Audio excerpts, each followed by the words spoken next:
دنیا میں اگر کسی قوم کو عروج و اقبال سے نوازتا ہے تو وہی اللہ اس کے اسباب و وسائل بھی پیدا کر دیتا ہے، اور پھر جب قومیں زوال پذیر ہوتی ہیں اور اپنے انحطاط اور ذلت و نکبت کو دعوت دیتی ہے اور اس کے اسباب اور وسائل اختیار کرتی ہے، تو اللہ کی مشیت سے وہ قوم بھی نہ صرف یہ کہ انحطاط اور زوال کا شکار ہوتی ہے، بلکہ ذلیل اور رسوا ہونے کے ساتھ ساتھ اس کا وجود بھی ختم ہو جاتا ہے۔ اور قرآن کریم کے اندر اللہ رب العالمین نے اس کی بہت ساری مثالیں پیش کی ہیں۔ آپ قرآن پڑھیے، اندازہ ہوگا کہ کتنی قومیں دنیا کے اندر آئیں اور چلی گئیں۔ بعض کو اللہ تعالیٰ نے عبرت بنا دیا، دنیا والوں کے لیے سبق بنا دیا، اور بعض کو اللہ رب العالمین نے نمونہ بنا دیا، آئیڈیل بنایا، اور یہ دونوں چیزیں ہمارے سامنے ہیں۔ اب ہمارے اختیار میں ہوتا ہے کہ ہم جس کو چاہیں اختیار کر لیں، جس کو چاہیں ہم چن لیں، عروج و اقبال کے اسباب و وسائل کو اختیار کر لیں تو ہم اوج کمال تک پہنچ سکتے ہیں، اور بصورت دیگر اگر زوال و انحطاط کے اسباب و وسائل پر اگر ہم چلنے لگیں تو ظاہر ہے کہ اس کا انجام ذلت و رسوائی ہے اور وجود کا اختتام ہے۔ میرے بھائیوں، محترم بزرگوں، چلتے ہیں ایک بار پھر یورپ اور اسپین کی سرزمین کی کچھ کہانیاں اور داستان آپ کے سامنے پھر رکھتے ہیں۔ 800 سال کی یہ تاریخ ایک دو خطبے کے اندر ظاہر سی بات ہے کہ سمیٹا نہیں جا سکتا ہے، لیکن کچھ چیزیں، کچھ اہم گوشوں کی طرف اشارہ کیا جا سکتا ہے، اس کو ہم اپنے سامنے رکھ سکتے ہیں، اس سے ہم سبق سیکھ سکتے ہیں، اس سے ہم عبرت پکڑ سکتے ہیں، اور اپنے احوال کی درستگی کی ہم فکر کے ساتھ ساتھ قدم بھی آگے بڑھا سکتے ہیں، اگر ہمیں اللہ تعالیٰ کی توفیق مل جائے تو۔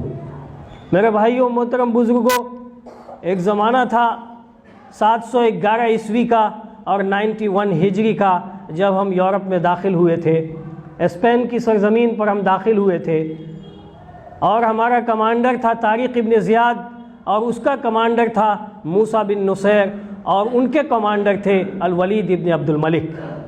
یہ سب ایک دوسرے سے جڑے ہوئے تھے اور ایک دوسرے کے تابع تھے، اور ایک دوسرے کے حکم کے مطابق وہ آگے بڑھتے جا رہے تھے۔ موسیٰ بن نصیر نے طارق ابن زیاد کو تیار کر کے یورپ کی سرزمین پر اتار دیا، اور اتار ہی نہیں دیا بلکہ طارق ابن زیاد نے یورپ کی سرزمین کے اوپر جو تاریخ رقم کی، جو تاریخ لکھی، وہ آج تک نہیں مٹ سکی ہے، اور نہیں معلوم کہ وہ تاریخ کب تک نہیں مٹے گی۔ آپ جانتے ہیں کہ اسپین کا یہ پورا پہاڑی علاقہ جو سمندر اور دریاؤں سے ملا ہوا ہے، وہ جبرالٹر کے نام سے جانا جاتا ہے، جس کا عربی نام جبل طارق ہے۔ جب طارق ابن زیاد نے اس کو فتح کیا تھا تو اس فتح کو دیکھ کر کے موسیٰ بن نصیر بھی بہت حیران ہوئے تھے، اور ایک ہی سال کے بعد شمالی افریقہ سے 20,000 کی فوج لے کر کے خود چلے آئے تھے اسپین میں، اس یورپ میں، اور اس کے بعد پھر دونوں نے مل کر کے صرف 3 سال کی مدت کے اندر یہ پورا اسپین اور پرتگال کا علاقہ اور شمالی فرانس کا علاقے کو فتح کر لیا تھا۔ صرف 3 سال، صرف 3 سال کے اندر۔ اور میرے بھائیوں، یہ زرعی دور ان دونوں کمانڈر کا، طارق ابن زیاد اور موسیٰ بن نصیر کا، تقریباً 711 سے لے کر کے 755 تک کا یہ دور ان کا چلا۔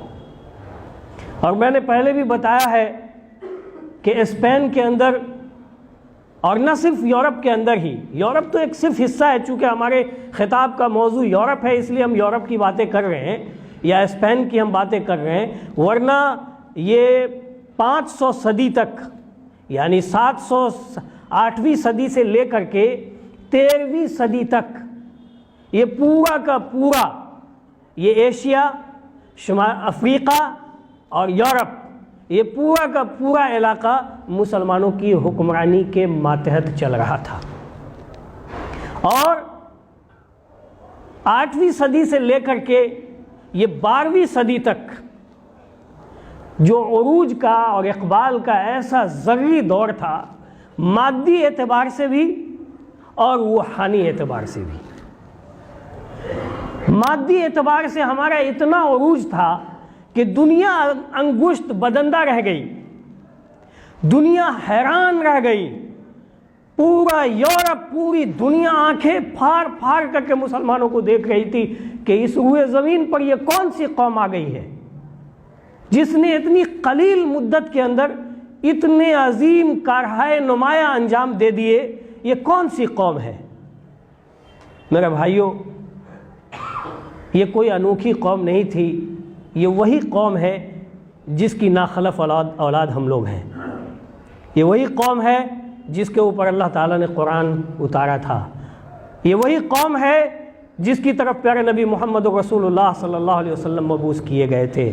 آج وہی قرآن ہمارے پاس موجود ہے اور وہی نبی صلی اللہ علیہ وسلم کی تعلیمات موجود ہے، وہی دین اسلام ہمارا موجود ہے.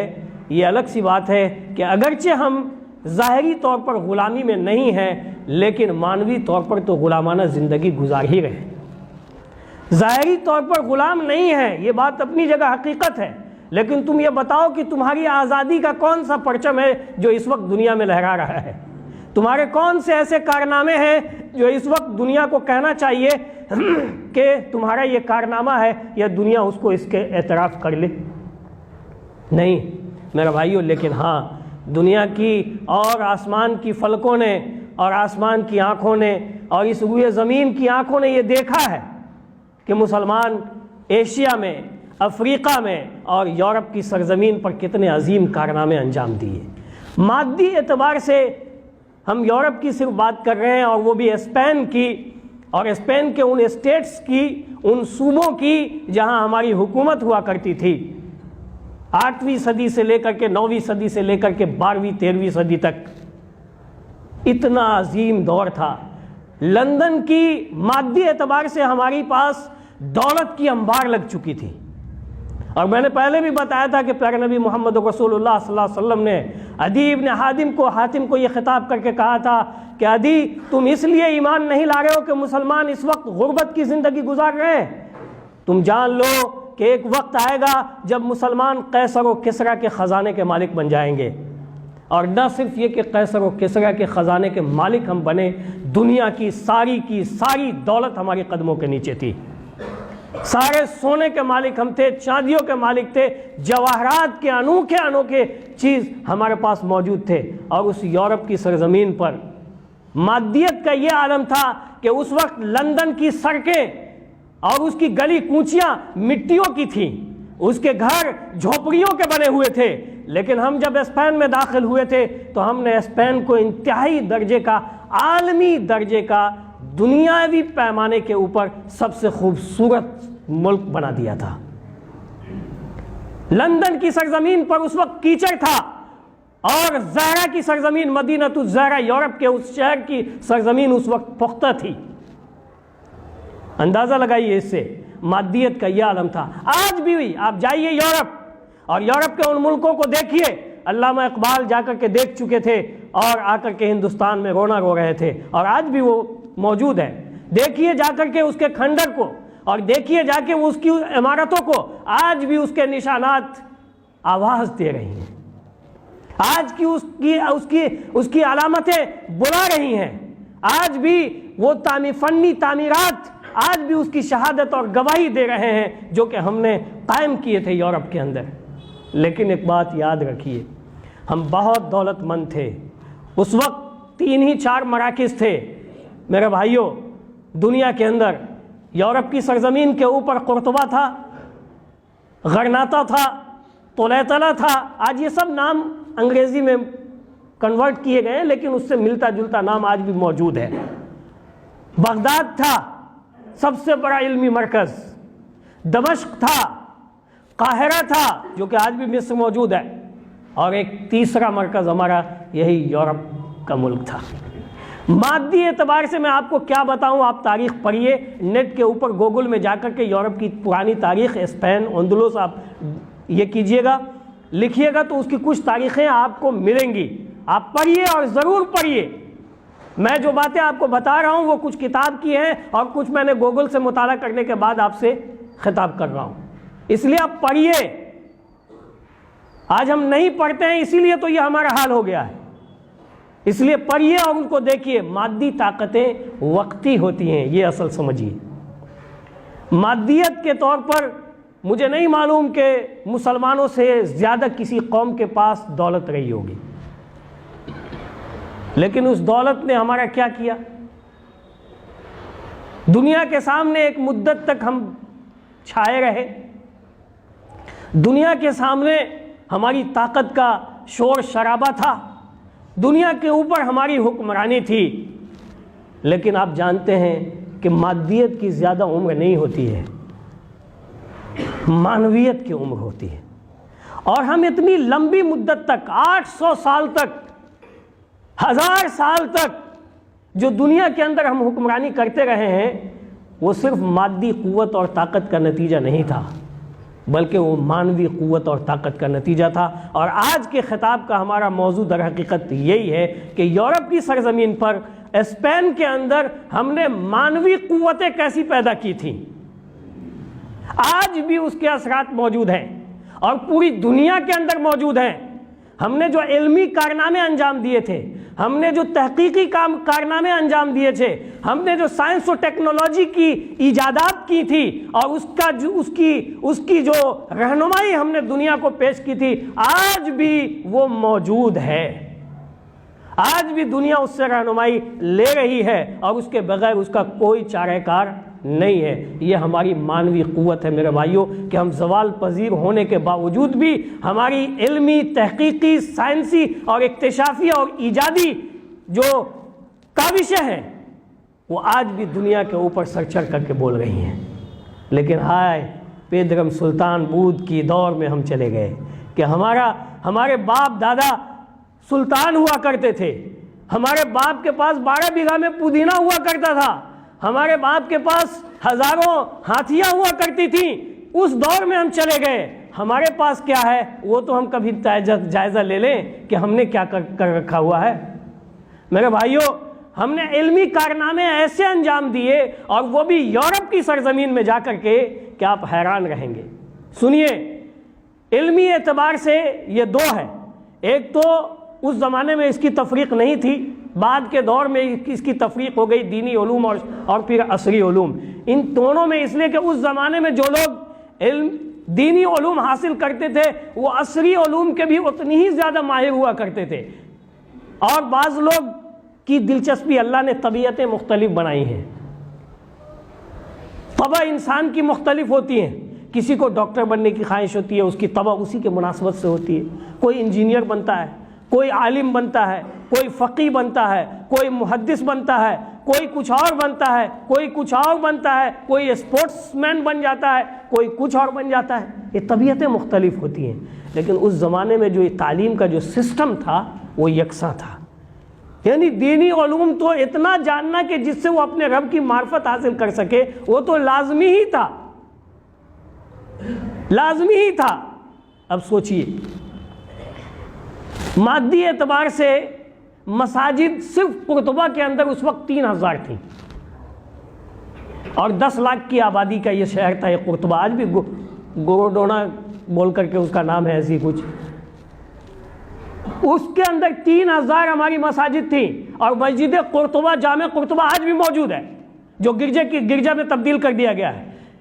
وہ قرطبہ وہ جامع مسجد جس کے 1400 ستون کے اوپر وہ عظیم الشان مسجد ہم نے کھڑی کی تھی، اور وہ مساجد ایسی تھی کہ ہر مساجد کے اندر درسیات تھے، یعنی اسکول تھا ہر مسجد کے اندر، اور جو ایک الگ مسجد سے الگ ہٹ کر کے جو اسکول اور کالجز اور یونیورسٹی تھی، اس وقت قرطبہ میں ہماری جو یونیورسٹی تھی پورا یورپ اس کی طرف آیا ہوا تھا پڑھنے کے لیے، میں نے آپ کو پہلے بھی بتایا ہے پہلے خطبے کے اندر کہ قرطبہ میں جو ہم نے یونیورسٹی قائم کی تھی وہ یونیورسٹی صرف مسلمانوں ہی کے لیے نہیں تھی، بلکہ یورپ نے تو اپنے پادریوں سے جا کے اس کی اجازت لی تھی کہ ہمیں علم حاصل کرنے کی اجازت دی جائے۔ دیکھیے یہ قوم ہمارے درمیان آئی ہے، اس قوم کی ترقی کا یہی راز ہے، جہاں ایک ٹیم بن کر کے اجازت لے کر کے آئی تھی، اور پھر پادریوں نے، اٹلی نے، روم نے اسے اجازت دی، اور پھر اس کے بعد 300 سال تک یہ یورپی قوم تو پڑھنے میں لگ گئی ہمارے ساتھ۔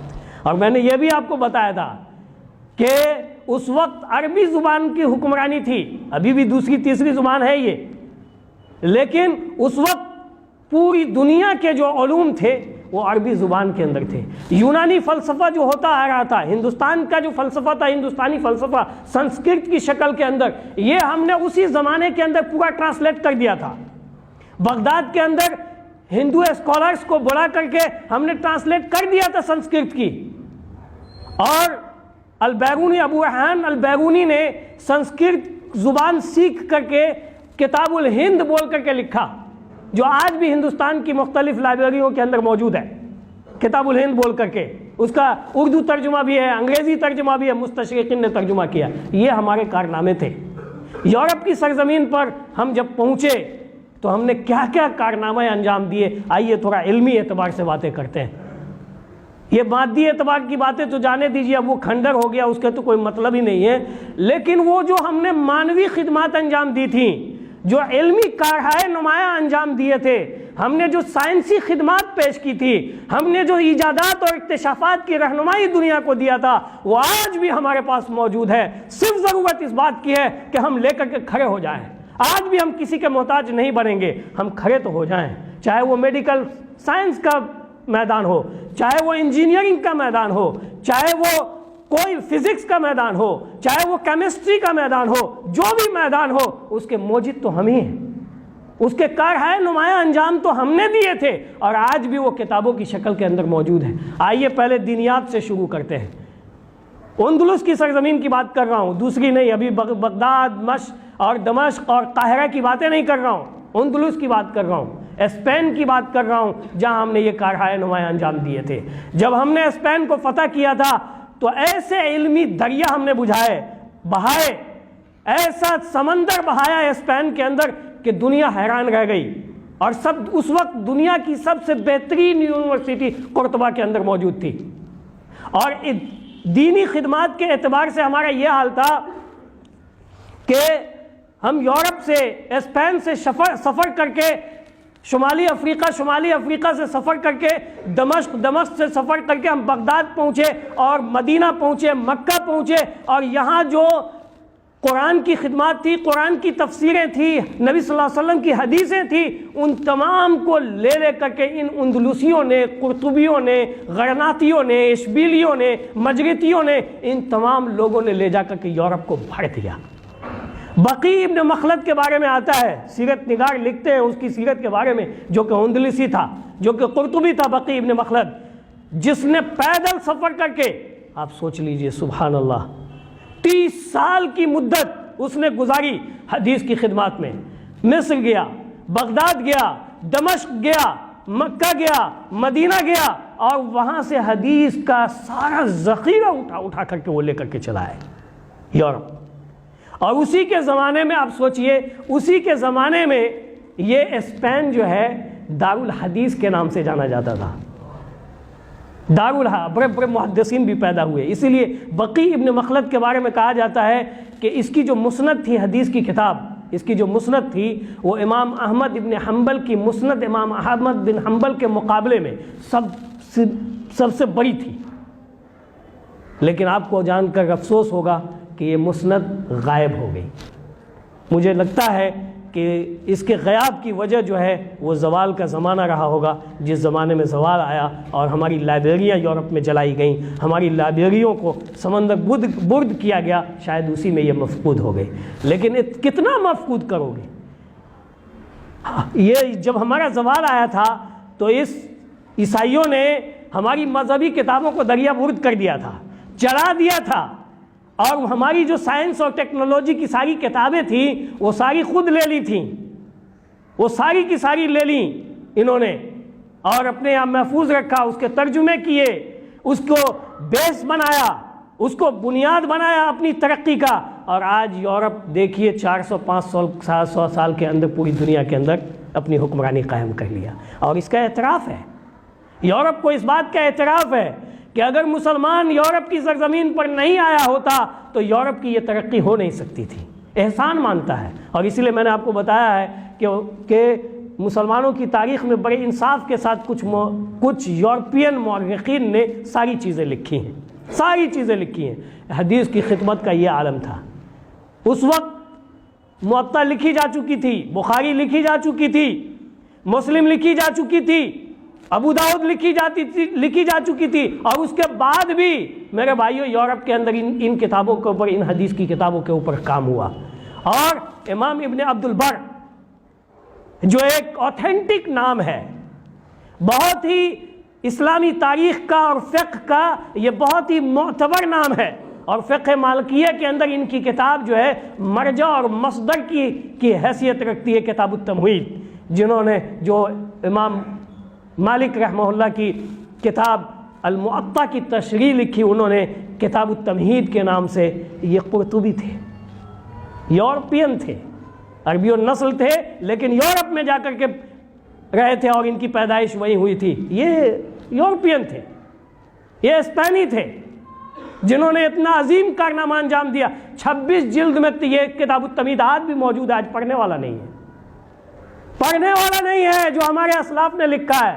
اس کے بعد انہوں نے 30 جلد کے اندر استذکار لکھا امام ابن عبد البر نے، اور ان کی ایک چھوٹی کتاب اور بڑی جامع کتاب ہے جامع بیان العلم و فضلہ۔ جامع بیان العلم و فضلہ میری محبوب ترین کتابوں میں سے ایک کتاب یہ ہے، جس کو میں مطالعہ کیا کرتا تھا، جامع بیان العلم و فضلہ، یہ ابن عبد البر کی کتاب ہے۔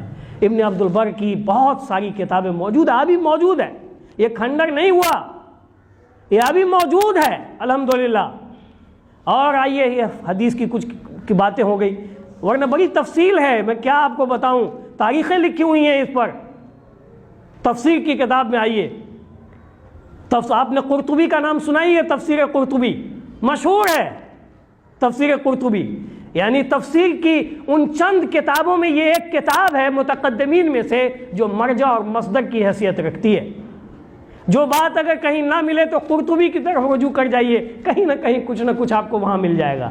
یہ وہی قرطبی ہے جو گوروناڈا کا اس وقت وہ نام جانا جاتا ہے، وہی قرطبی ہے جس نے لکھا تھا الجامع لاحکام القرآن، قرآن الکریم۔ موجود ہے ہماری لائبریریوں کے اندر، موجود ہے یہ کتاب۔ ایسے عظیم کارنامے ہم نے، اور کئی ایک لوگوں نے، میں ایک دو نام بتا رہا ہوں، کئی ایک لوگوں نے اس فن کے اوپر کتابیں لکھی ہیں، کئی ایک لوگوں نے اس فن پہ کتاب لکھی۔ اور اسی طرح سے تاریخ میں کتاب لکھی، ابن رشد کی تاریخ میں کتاب ہے اندلس کی تاریخ کے بارے میں، ابن فرزی کی کتاب ہے تاریخ علماء اندلس، تقریباً 150 علماء جو ہر طرح کے علماء ہیں، فن حدیث کے، فن تفسیر کے، فن تاریخ کے، سمجھ رہے ہیں، اور علم کیمیا کے، فزکس کے، کیمسٹری کے، میڈیکل سائنس کے، سب کے موجود ہیں۔ ابن رشد کا نام آپ نے سنا ہوگا علماء کرام کے ناموں سے۔ یہ ابن رشد ایسا ماہر شخص تھا، یعنی علمی شرعی علم کے اعتبار سے فقہ کے اندر بڑی زبردست اس کو مہارت تھی، اور اس کے بعد اس وقت کا یہ بڑے فلسفیوں میں سے تھا، یونانی فلسفہ کا یہ بہت بڑا ماہر تھا، ارسطو کے فلسفہ کا شارح تھا۔ ہم نے دوسروں سے سیکھا اور دوسروں کو رہنمائی دی، لیکن اس کی وہ چیزیں نہیں تھی جو ہمارے پاس ہے اور جو ہم نے دیا دنیا کو، اس لیے کہ ہماری جو بنیاد تھی وہ آسمان کی بنیاد تھی، وہی تھی۔ یہ ابن رشد وہ شخص ہے جو فلسفے میں اور میڈیکل سائنس میں جو اس کی خدمات ہیں وہ اپنی جگہ ہیں، لیکن فقہ کے باب میں ایک ایسی کتاب اس نے لکھی کہ بدایۃ المجتہد، یہ بھی قرطبی ہے، بدایۃ المجتہد کے نام سے یہ کتاب جانی جاتی ہے، مدینہ یونیورسٹی کے اندر یہ داخل نصاب ہے۔ اور میں آپ کو بتا دوں جامعہ الہدیٰ الاسلامیہ کے اندر بھی یہ کتاب داخل نصاب ہے، کلکتہ شہر میں، یہ واحد ادارہ ہوگا میرے خیال سے۔ اور دنیا کی بڑی بڑی یونیورسٹیوں کے اندر یہ کتاب قرطبی کی، ابن رشد القرطبی کی یہ کتاب داخل نصاب ہے. ہم نے یورپ میں رہ کر کے یہ کام انجام دیے ہیں، اور اتنی بہترین یہ کتاب ہے جو فقہ مقارن کے نام سے فقہ مقارن کے جانب سے یہ جانی جاتی ہے یہ کتاب، اور اسی لیے اس کو داخل نصاب کیا گیا اس کو. سبحان اللہ. یہ کتاب یہ ہماری تاریخ رہی ہے. تاریخ کے باب میں ابن خلدون اگرچہ وہ شمالی افریقہ موروکو کا پیدائشی ہے، لیکن اس کی ساری خدمات، ساری علمی استفادے اور افادے اسپین میں رہ کر کے، قرطبہ اور غرناطہ میں رہ کر کے ابن خلدون نے پورا کام انجام دیا ہے. تاریخ کی سب بہترین کتابوں میں سے کتاب ابن خلدون کی کتاب العبر ہے. تین لائن میں تو صرف اس کتاب کا نام ہی ہے. کتاب العبر فی ایام العرب والعجم والبربر ومن آثرہم من اہل الامصار کر کے 3 لائن میں تو اس کا نام ہی ہے. اور اس تاریخ کا مقدمہ لکھا انہوں نے، مقدمہ ابن خلدون کے نام سے. آج بھی یہ اویلیبل ہے، حتیٰ کہ اردو زبان کے اندر یہ اویلیبل ہے. پڑھنے والا نہیں ہے، پڑھنے والا نہیں ہے اس کو.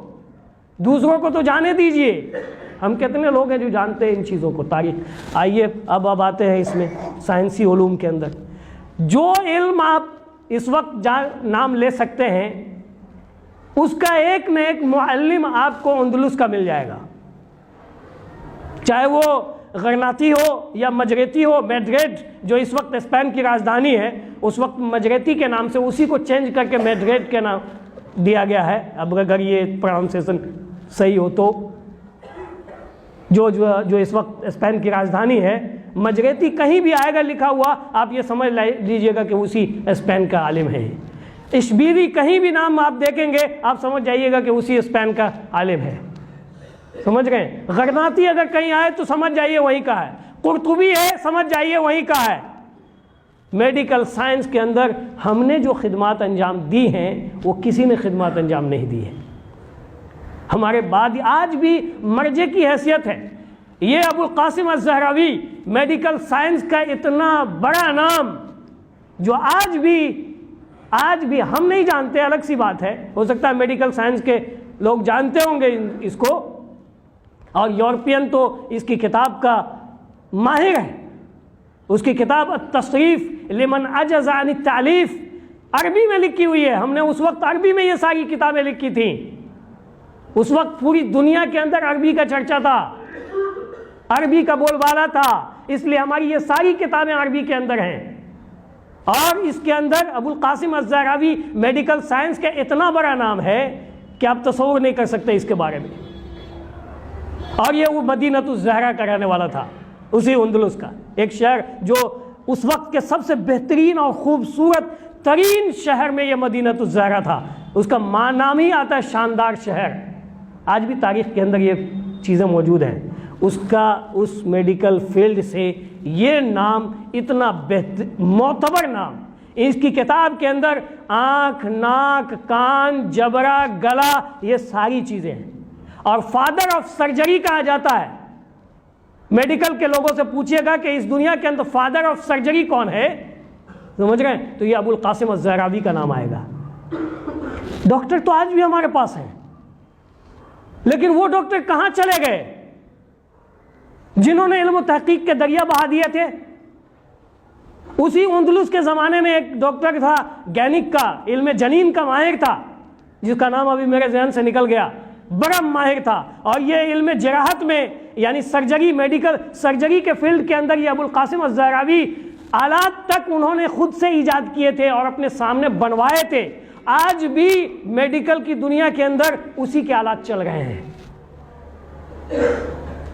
اسی کے آلات چل رہے ہیں میرے بھائیوں. افسوس، میں آپ کو کن باتوں کی طرف اشارہ کروں اور کیا کہوں. ہمارے پاس کتابیں اس وقت، ہمیں علم کے اتنے محب تھے، اتنی محبتیں تھیں ہمارے، کہ جیسے ابھی ہوتا ہے نا لوگوں کے اندر برانڈڈ چیزیں خریدنے کی، کہاں چلو وہاں خریدنے، یہ برانڈ وہ برانڈ. ہائے، یہ برانڈ نے تو ان کے دماغی کا برانڈ کر دیا، پورا دماغی کو براسٹ کر دیا ہے مسلمانوں کے. ہمارا برانڈ علم تھا، ہماری کتابیں ہمارا برانڈ ہوا کرتی تھیں. 80 سے زائد لائبریریاں قرطبہ کے اندر تھیں. آپ کو بتایا تھا کہ جب ہم یورپ میں گئے تھے تو صرف 700 کتابیں تھی ڈائریکٹ کے پاس، اور ہم نے اس 500 سال کے اندر عبد الرحمن سوئم کے زمانے کے اندر 4 لاکھ کتابیں ہم نے لائبریری میں جمع کر دی، اور اس لائبریری کے علاوہ 80 لائبریریاں موجود تھی، قرطبہ کے اندر موجود تھی۔ 20,000 کتب فروشوں کی دکانیں تھیں۔ اس وقت کی سب سے بڑی انڈسٹریز کاغذ کی انڈسٹریز تھی جو ہم نے ایجاد کی تھی، اور یورپ نے ہم سے سیکھا تھا۔ آج بھی ان کے مورخین نے لکھا ہے کہ یورپ میں کاغذی صنعت جو ہے وہ قائم ہوئی، مسلمانوں کی بدولت قائم ہوئی، اور انہوں نے سکھا دیا تھا یورپ کو۔ آج بہترین پیپر آتا ہے یورپ سے بن کر کے۔ ہم تھے، ہماری عورتیں اس وقت اتنی پڑھی لکھی ہوتی تھی کہ مردوں سے کسی بھی اعتبار سے کم نہیں ہوتی تھی۔ قرآن کی خطاطی میں، یعنی وہ زمانہ پریس کا تو تھا نہیں، خطاطی کا تھا، ہماری 200 سے زائد قرطبی عورتیں قرآن لکھنے میں اتنی مہارت رکھتی تھی کہ دنیا آشش کرتی تھی، اتنی آشش کرتی تھی۔ یعنی ہم اس وقت علم میں غرق تھے، ڈوبے ہوئے تھے اس وقت ہم علم میں، اور علم کا دریا بہا رہے تھے۔ اور حکم ثانی نے کہا تھا کہ وہ خود علم دوست آدمی تھا، فرما روا تھا حکم ثانی کا، یہ بنی امیہ کا۔ اس نے یہ کہا تھا کہ جو مجھ سے ملنا چاہتا ہے وہ کوئی انوکھی کتاب لکھ کر کے لے کے آئے، فری میں مجھ سے ملاقات ہو سکتی ہے۔ یعنی ایک بادشاہ سے ملاقات کا انعام اس وقت یہ تھا کہ کتاب لکھی جائے۔ کتابیں، لائبریری، یہ تو عام لائبریریوں کی باتیں میں نے آپ کو بتائیں۔ ہر شخص کے پاس اپنی لائبریری ہوا کرتی تھی، ہر شخص کے پاس اپنی لائبریری ہوتی تھی، ذاتی لائبریری۔ اب بتاؤ آپ کے گھر میں کتنی کتابیں ہیں؟ یہ پڑھنے والے لوگ تھے، ہم پڑھنے والے لوگ تھے جنہوں نے دنیا کو پڑھایا۔ آج ہمارے گھروں میں کیا ہے؟ ڈیکوریٹ کا سامان۔ جا کے دیکھیے نا، جس کے پاس پیسہ ہوگا، خوبصورت، کتنی خوبصورت ڈیکوریٹنگ کی ہوئی ہوگی، کتابیں ان کے گھروں میں نہیں ہیں۔ یہ زوال نہیں آئے گا تو کیا آئے گا اس قوم کے اوپر؟ جس نے دنیا کو یہ سب کچھ دیا، آج دنیا کے آگے دیکھ رہا ہے، دنیا کو دیکھ رہا ہے کہ ہاں، اور حیران بنا ہوا ہے۔ اس کے وجود کے اوپر اتنے بڑے خطرات منڈلا رہے ہیں، اور پھر بھی سنبھلنے اور سنورنے کی کوئی فکر نہیں ہے۔ اور 2 طبقہ یاد رکھے، یہ 2 طبقہ جو ہے ہماری قوم کا مجرم ہے۔ ایک اعلیٰ طبقہ، یہ اثریا کا، مالداروں کا، تاجروں کا یہ طبقہ، اور دوسرا طبقہ یہ متوسط طبقہ۔ یہ دونوں طبقہ جو ہے پڑھائی سے کنارہ کشی اختیار کر لیا ہے۔ یہ تاجروں کا طبقے کا یہ عالم ہے اس وقت کہ وہ 12 پڑھا کر کے اپنے بچوں کو اپنی کرسی پر لا کے بیٹھا دیتا ہے۔ جس کو چاہیے تھا کہ وہ علم خریدتا، آج کے اس زمانے میں پیسے سے علم خریدے جاتے ہیں، وہ 12 پڑھا کر کے دکان میں لا کر کے اپنے بچے کو بیٹھاتے ہیں۔ علم وہ دولت ہے جو آپ کی موجودہ دولت کے مقابلے میں 1000 گنا دولت لا سکتی ہے۔ آپ کیا سمجھتے ہیں اس زمانے کو؟ یہ زمانہ، اس نبوت کے بعد کا یہ زمانہ علمی انقلاب کا یہ زمانہ ہے، اور ان لوگوں یہ ہوا متوسط طبقہ کا یہ حال ہے کہ اس کو تھوڑا پیسہ ہوتا ہے، بس ختم کہانی اس کی۔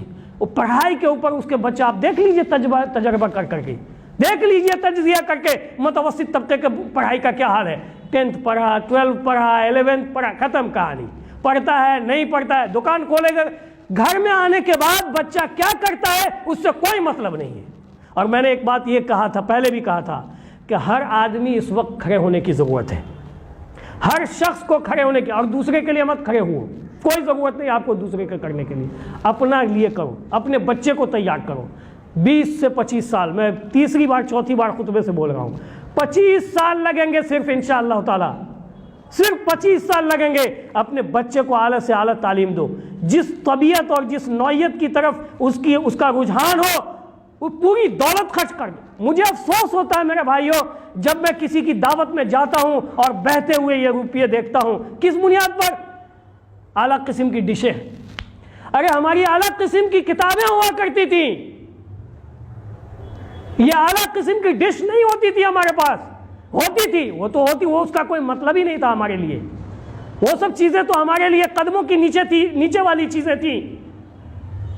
آج ہم اپنے بچوں کی شادی کے اوپر اتنے پیسے، قسم اللہ کی کھا کے کہہ رہا ہوں، اتنے پیسے ہم اپنے بچوں کی شادیوں کے اوپر خرچ کر دیتے ہیں جتنے پیسے ہم نے اس کی تعلیم کے لیے بھی خرچ نہیں کی۔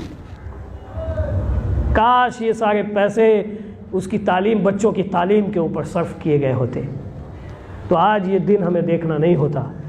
ہم نے ایک شاہین باغ ہمیشہ یاد رکھو، یاد بھولنا مت، وہ احتجاج بھولو مت۔ ایک وہ احتجاج وہ بھی تھا جس نے تمہارے سامنے نہ صرف فائدہ لے کے آیا، کوئی فائدہ لے کے تو آیا نہیں، لیکن ہزاروں نقصانات تمہارے سامنے آ گئے۔ دوسرا احتجاج صرف 1 سال کے اندر ہے، اور وہ ہے پنجاب کا ہے احتجاج، جو صرف اپنے پیچھے فائدے ہی فائدے لیے ہوا ہے۔ یہ 2 قوموں کا احتجاج اس وقت بالکل روز روشن کی طرح آیا ہے۔ اس کی وجہ کیا ہے؟ یہ تمہاری طاقت ہے، یہ تمہاری کمزوریاں ہیں، یہ ہماری کمزوریاں ہیں جس نے ہمارے روب کو اٹھا دیا کسی قوم سے۔ یہ وہی قوم تھی جس کے دل و دماغ پر ہم چھائے ہوئے تھے، جس کو دلوں میں ہمارا روب تھا۔ ہم داخل ہوتے تھے تو یہ ہم سے سمجھوتا کر لیا کرتے تھے۔ ہم نے فتح ایسے تھوڑی نہ کیا، روب سے کیا، ہم نے جنگوں سے نہیں کیا۔ ہم نے تاریخ الٹ کر کے دیکھ لو، سب لوگوں نے ہم سے صلح کی تھی۔ اور پھر آپ سوچیں گے کہ اندلس پورا مسلمان کیوں نہیں ہو گیا؟ ہمارے اسلام میں ہے ہی نہیں ویسا زبردستی اسلام کرنے کا۔ ہم تو مذہبی رواداری میں رہتے ہیں، ہم تو ساری قوم کو اس کو آزادی دیتے ہیں۔ ہم تو صرف دعوت اور دین کا کام، ہم نے دعوت اور دین کا کام چھوڑ دیا۔ علمی ترقی ہم نے چھوڑ دی، علم سیکھنا چھوڑ دیا، پڑھنا لکھنا چھوڑ دیا۔ تب تو 2.5% ہم کی نہیں سے یعنی گاؤں کے خوشحال لوگوں میں ہم لوگوں کا شمار ہوتا ہے۔ لے کے بیٹھے 4 آدمی، جس میں 50 آدمی میں 4 آدمی گریجویٹ نکلا۔ ہم کہا یہ حال ہے ہم لوگوں کا۔ اب آپ اس سے اندازہ لگاؤ کہ جن خوشحالوں کا یہ حال ہے، جس کو جو گھر بنا کر کے فخر کر رہا ہے، جو گاڑیوں پر چڑھ کر کے فخر کر رہا ہے، اس کے علم کی حالت یہ ہے۔ آپ قوم کے غریبوں کی حالت کیا پوچھو گے؟ وہ تو مسکین ہے بیچارہ، اس کے تو کوئی ارے اگر ہم لوگ ٹھیک ہو جائے نا تو ان غریبوں کو ہم اپنے کندھوں پہ اٹھا کے لے کے چلے جائیں گے، ان کو اپنی گودوں میں اٹھائیں گے اور لے کے چلے جائیں گے۔ وہ دن نہیں آئے گا جب برما سے روہنگیا کو اس طرح سے نکال دیا گیا اور ہم دیکھتے رہ گئے۔ وہ دن بھی کوئی ٹھکانہ نہیں ہے کہ ہمارے اوپر آ جائے گا، یاد رکھیے۔ اس لیے قبل اس کے کہ وہ دن آئے، ہماری تاریخ بڑی روشن ہے، ہمیں اس وقت کھڑے ہونے کی ضرورت ہے، ہمیں اس وقت احساس پیدا کر لینے کی ضرورت ہے۔ آج ہم اگر احساس کر لے گئے، دوسری نسل آئے گی، دیکھیے گا کہ اس کا کیا ہوگا۔ ہم لوگ نہیں ہوں گے، لیکن ہمارے بچوں کے جو بچے آئیں گے، وہ ان کی دنیا ایک الگ ہوگی۔ یا تو وہ تباہ ہوں گے، یا تو انقلاب بن کر کے عروج و اقبال کے اوج کمال پر سورج اور چاند بن کر کے چمکیں گے۔ اب یہ ہمارے ہاتھ میں ہے کہ یا تو ہم اس کو آنے والی نسل کو تباہ کر جائیں، یا پھر آنے والی نسل کو ہم اوج کمال کی چوٹیوں پر چاند اور سورج بنا کر کے طلوع کر دیں۔ یہ اب ہمارے ہاتھ میں فیصلہ ہمیں لینا ہے۔ اللہ تعالی ہمیں اس کی توفیق سے نوازے، آمین۔ اقول